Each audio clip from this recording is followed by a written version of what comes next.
My friends, I am learning so many valuable things in life as I continue to engage with people. One of those things that I've learned is to accept people for who they are and where they are. Accept them for who they are and where they are. People will tell you exactly who they are, so you gotta believe them. But the issue is, and this was my issue, when you want something so bad, you will force people into a category so that they can be that thing that you want them to be. And then you'll ignore the red flags. You'll ignore all the signs. You'll ignore them telling you, hey, this is who I am. Hey, this is who I am. And you're like, yeah, but maybe you could be what I want you to be for my own personal, emotional satisfaction. And guess what? That does not work. It doesn't work anytime. It doesn't work.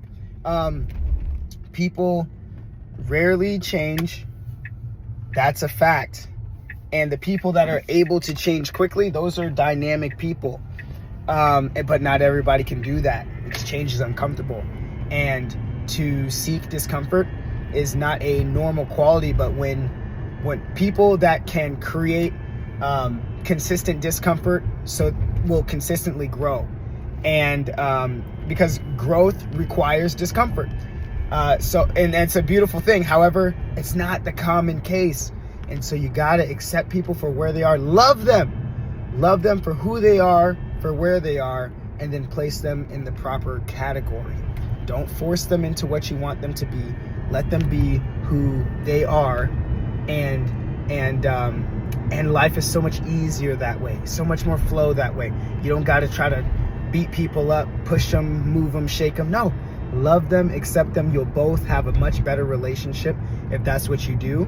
And if you are looking for a specific person to be in a specific category, know what the qualifiers are in that category. Know what the qualifiers are, know what you're looking for, so that when you do find that person and they do perfectly match up with what you're looking for, then you can put them in that category, because not because you forced them there, but because they were naturally there. And guess what? Because they're just as complex and sophisticated as you are, they're going to have different multiple layers to themselves that you'll learn.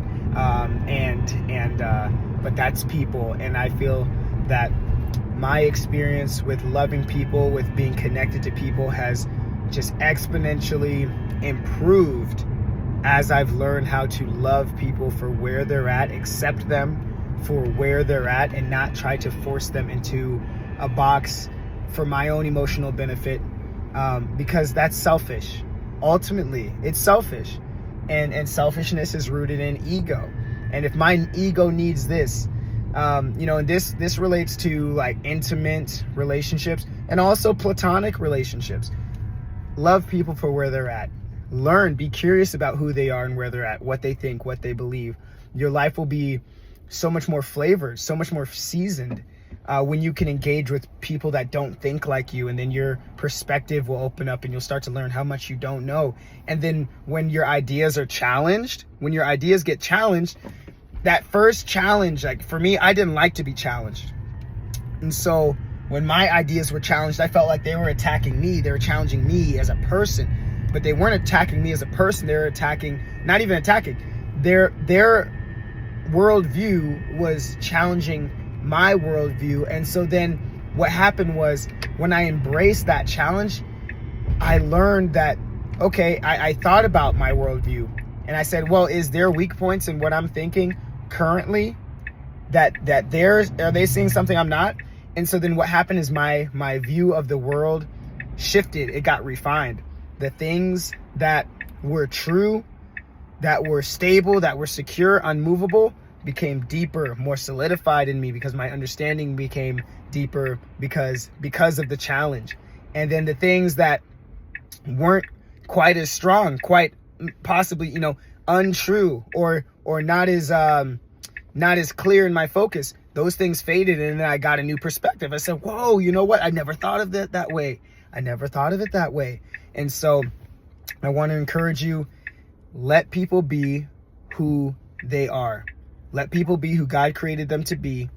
Accept them for who they are, for where they're at. You can encourage them forward. If there's something you see in their life that could be better, definitely be an encourager. However, know that change is going to happen on their pace when they want it, not on your schedule. Don't try to force people into a certain category for your own emotional benefit, and life will be so much sweeter that way.